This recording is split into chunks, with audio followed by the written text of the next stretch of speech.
We arrive at a crucial result. Both at cognitive and neural levels, the brain is functionally structured for neural selection. This structure results in a process which consists, given its architecture, in the minimization of surprisal, that is, the minimization of entropy. But then again, this twinning of abstract selection processes and minimization of entropy should not surprise us. Selection dynamics emerge when there is an iterative sampling of a population, which results in a progressive evolution of the population's characteristics. Entropy, in its classical formulation, measures the proportion of energy involved in a process that cannot be converted back into mechanical energy. That is, energy that cannot be cyclically reinserted in the process, like in the Carnot cycle. In both cases, we are dealing with measures of irreversibility that apply to the evolution of the spaces of possibilities. The bigger the proportion of the population that does not replicate, the bigger the proportion of energy that cannot be reverted back into the cycle, the higher the irreversibility of the process. We are now in a position to offer a more complete picture. The brain is an assemblage of degenerate neuronal groups whose distribution evolves dynamically as a function of selection.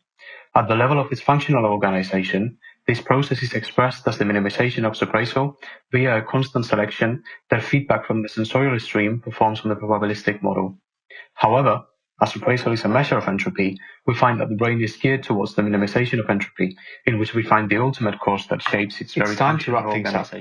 Let's come back to the very first quote in this essay, where Land posited the criterion that, in order for the real to have any sort of effective intervention, it should display a selective function. That is precisely what we have arrived at. We have shown how, by enacting a generalized selective mechanism at both the algorithmic and implementational levels, the brain fulfills the requirement of an entity that effectively mobilizes it. Notice, however, that we are in a fundamentally new scenario.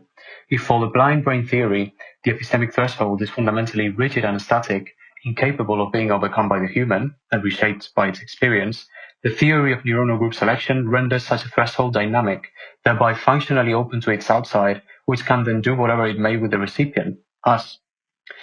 Once we take this insight into consideration, we begin to see an important point of convergence between Land and Baker. For them, the outside plays a structural role in delimiting what it means to be human and what the human can thus do. The human may change, the human may reterritorialize, and the outside may be pulling the strings behind the curtain, but the outside can never be named. For Baker, the outside is clearly the array of non-intentional processes that determine intentional cognition, and which intentional cognition can never even dream of grasping. For Land, it can only be invoked, alluded to as the grand point of singularity where the transcendental temporal structure converges, but any specification as to just how it does this is doomed to failure. The outside functions as a negative counterpart of the positive processes observed. It unites all positive properties, but is thereby incapable of expressing itself in the concrete. Land's and Baker's theory of the outside takes thus the form of a negative theology, as if it were a remnant of our intentional modes of cognition, functioning by cause characterizations. And from this point of view, it does not seem very surprising that accelerationism succumbed to magical thought and resorted to the occultist tradition.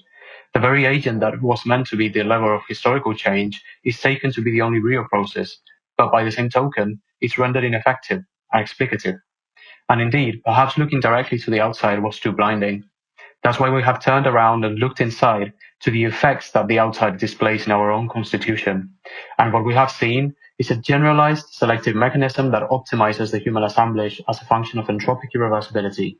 Looking inwards, we have discovered the real that determines it. The real is that which selects. If we abandon all magical connotations about the selective mechanisms that enact the functional intervention of the outside, perhaps we can start improving the ways in which we accelerate its bifurcations, optimize the processes of deterritorialization. We might, for instance, start paying attention to the conditions of the abstract space that allow for the emergence of a time singularity.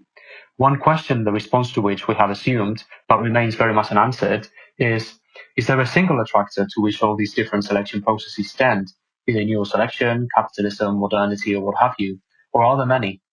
Put in terms of the selection dynamics we mentioned before, is the current historical attractor subject to directional or disruptive selection?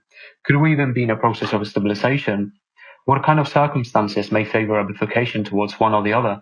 And even beyond that, is it possible that this attractor is maintained only under some sustaining conditions, so that if those conditions are not given, the attractor may be lost with them? But asking these questions implies denying the assumed understanding of the outside as a negative, totalizing opposition to the positive processes we observe happening around us. It implies, on the contrary, taking the outside as a positive process or processes that very much determines them. Only then, I think, will it be possible to appreciate how much resistance to it is not only futile, but impossible, given the workings of nature.